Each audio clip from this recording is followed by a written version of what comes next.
Capítulo 8. La nueva vida. Solamente al conocer a Dios como el Dios de Isaac, podremos avanzar y conocerlo como el Dios de Jacob. A menos que sepamos que nuestra herencia es algo asegurado y sellado en Cristo, algo que Dios nos ha dado, no tendremos fundamento alguno para avanzar. Estar bajo la disciplina del Espíritu, sin conocer primero la seguridad de la obra de Dios ya efectuada en Cristo, sería una cosa terrible. Corriendo el riesgo de ser redundante, vuelvo a decir, todo lo que Cristo ha hecho y todo lo que tenemos en Él ya es nuestro. Como hijos de Dios ya estamos en Cristo, somos uno con Él. No esperamos llegar a serlo, ya está hecho. Solo cabe preguntarnos, ¿realmente creemos la palabra de Dios cuando la leemos? Hemos sido crucificados, sepultados, resucitados y sentados en los lugares celestiales juntamente con Cristo. Si su muerte está en el pasado, la nuestra también lo está. Ningún hombre puede decir que la muerte de Cristo es futura. ¿Cómo entonces es posible que la nuestra puede ser futura? Nuestra muerte ya ha sido 100% completada y finalizada, al igual que la de Cristo. No ha sido completada en un 99%. Todo el pecado y la debilidad del mundo no puede alterar este hecho. Ahora bien, es importante que entendamos que en nosotros debe estar presente el deseo de escapar del pecado. Sin embargo, cuando vemos que ya hemos muerto en Cristo, miramos de otra manera el pecado y la muerte. Si entendemos que por su gracia estamos en Él, entonces no desearemos estar en el pecado, sino desearemos caminar en santidad. Romanos 6:11 dice: Así también vosotros consideraos muertos al pecado, pero vivos para Dios en Cristo Jesús, Señor nuestro. Muchos de nosotros cuando leemos esto exclamamos: Oh, ya he probado eso. He procurado considerarme muerto al pecado, pero siempre encuentro que ya he pecado antes de terminar esa consideración. Vale la pena entonces saber qué es considerar. Supongamos que alguien tiene en su billetera un billete de un valor determinado. Esa persona cuenta con ese dinero por la sencilla razón de que tiene el billete. Sería inútil considerar si no lo tuviese. Considerar o contar significa contabilidad, hacer cuentas. Y el sentido común nos dice que la contabilidad debe tener una relación directa con el efectivo en caja. Dios nos manda que nos consideremos muertos porque en verdad estamos muertos. Esa es la única razón. Nuestro viejo hombre fue crucificado juntamente con él. Romanos 6:6. No debemos olvidarlo nunca. Por tanto, se nos dice que contemos con esto. El hecho de la muerte precede a nuestra consideración de ello y no a la inversa. Esa es la diferencia entre victoria y derrota. El dinero está en la billetera, ya sea que lo consideremos o no. Y yo estoy muerto en Cristo. Aunque no siempre tome en cuenta este hecho, en la cruz de Cristo Dios me incluyó a mí en Él y por tanto yo he sido crucificado. Permítaseme repetirlo. No es que yo me identifique con Cristo, es que Dios me ha incluido a mí en Él. Del mismo modo en que Dios abrió nuestros ojos para ver que nuestros pecados estaban sobre Cristo, así también Él debe abrir nuestros ojos para que nosotros podamos vernos en Cristo. Y esto es algo que Él se deleita en hacer. Por la gracia de Dios, repentinamente vemos como un relámpago de precepto que todo lo que Cristo ya ha hecho es nuestro.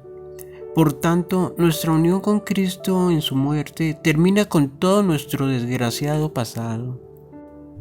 Pero este valor negativo de la obra terminada de Cristo con respecto a la antigua manera de vivir tiene su contraparte en un valor positivo de su misma persona con respecto a la nueva. Dios nos enfrenta con esta nueva revelación que Cristo está en mí. Cristo es mi vida, luchando por mí, triunfando en mi lugar, haciendo lo que Él quiere hacer en mí y haciéndolo ahora. No se trata de la suficiencia de mi fuerza al momento de buscar la humildad, la mansedumbre y la santificación. Él es todo eso en mí, pues Él es mi vida.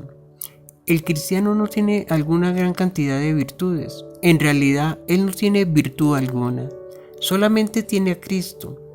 Surge entonces una vez la pregunta: ¿creemos la palabra de Dios? ¿Creemos 1 Corintios 1:30?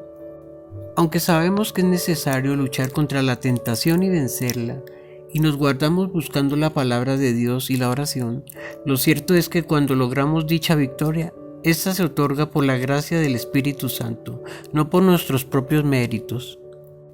Cristo es nuestra victoria, por lo tanto debemos mirar constantemente a aquel que es nuestra vida.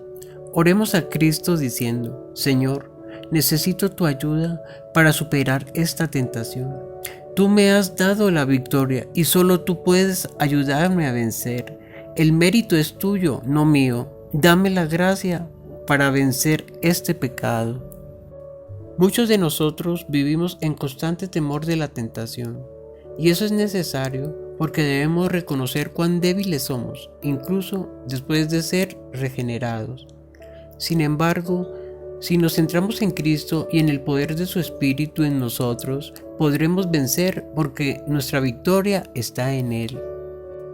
Este también es un asunto que Dios se deleita en hacernos entender. Cuando Él abre nuestros ojos y nos permite ver que Cristo es nuestra vida, Colosenses 3:4, ese día todo cambia. Ese momento llega cuando comprendemos que estamos en Cristo. Después de eso, nada puede hacer que nos consideremos fuera de Él. También por la gracia de Dios, llega un día en que vemos que Cristo en nosotros es nuestra vida. Eso también cambia radicalmente nuestra actitud. Es posible que todo esto no ocurra al mismo tiempo, o tal vez sí, pero lo cierto es que debemos entender esas dos cosas. Cuando comenzamos a comprenderlas, entonces comenzamos a conocer la plenitud de Cristo y a maravillarnos al ver su obra en nosotros. Muchas veces no nos percatamos de todas las riquezas que Dios en su gracia nos ha dado. No lo olvidemos, nuestro Dios es el Dios de Isaac. Hemos entrado en la herencia de Dios. En este punto podemos comenzar a observar la diferencia que existe entre el Dios de Isaac y el Dios de Jacob.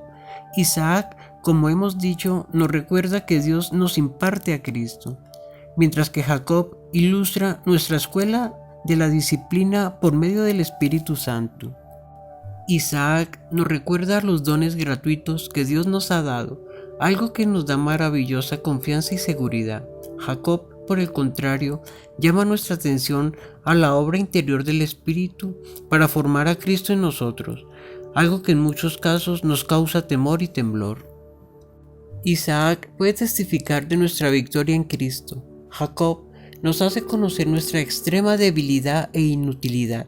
En Isaac valientemente proclamamos que el pecado está bajo nuestros pies, pero en Jacob confesamos temblando que mientras vivamos podemos caer en pecado.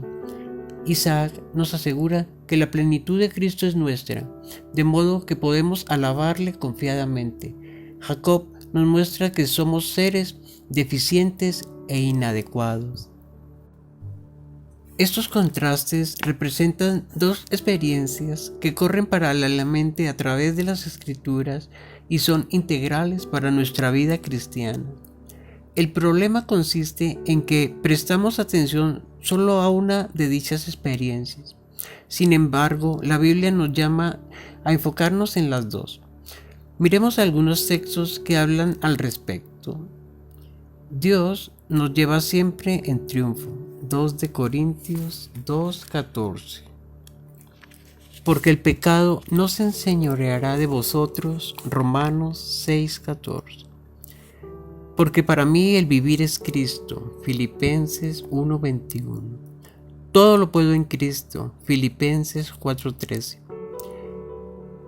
Estas son afirmaciones audaces. No obstante, las mismas personas que dicen estas también tienen que decir: y estuve entre vosotros con debilidad y mucho temor y temblor. 1 Corintios 2:3. Cristo Jesús vino al mundo para salvar a los pecadores, de los cuales yo soy el primero. 1 Timoteo 1:15. Notemos el tiempo presente en el griego en los siguientes versículos. La sangre de Jesucristo, su Hijo, nos limpia de todo pecado. 1 Juan 1:7. Si decimos que no tenemos pecado, nos engañamos a nosotros mismos. 1 Juan 1:8. También nosotros somos débiles en Él. 2 Corintios 13:4. Porque cuando soy débil, entonces soy fuerte. 2 Corintios 12:10. Me gloriaré más bien de mis debilidades. 2 Corintios 12:9. Pero tuvimos en nosotros mismos sentencia de muerte, para que no confiésemos en nosotros mismos, sino en Dios que resucita a los muertos. 2 Corintios 1:9. Aquí vemos que como cristianos también somos débiles y por lo tanto encontramos otro tipo de vida cristiana sin ninguna confianza propia. Estas dos cosas juntas, Isaac con su confianza en Cristo y Jacob consciente de sus fracasos, constituyen la vida del cristiano. Debido a que vemos solo una parte de esta verdad, muchas personas tienden a irse al extremo en lo que se refiere a la vida victoriosa del creyente. Debemos conocer la plenitud de Cristo, pero también debemos conocer nuestra propia corrupción. Estas son cosas que debemos ver y el Dios de Jacob nos permite hacerlo a través de la disciplina del Espíritu Santo. En muchos de nosotros hay un conocimiento parcial de Dios. Conocemos la paternidad de Dios, pero no la vida de Cristo o el quebrantamiento que el Espíritu debe generar en nuestras almas. Algunos conocen al Dios de Jacob sin conocer al Dios de Isaac. Ven su propia debilidad, pero no conocen el poder de Cristo. Con razón se sienten deprimidos. Si deseamos un conocimiento completo de Dios, tenemos que conocerle de estas tres maneras. Solo así encontraremos que progresaremos constantemente. Amén.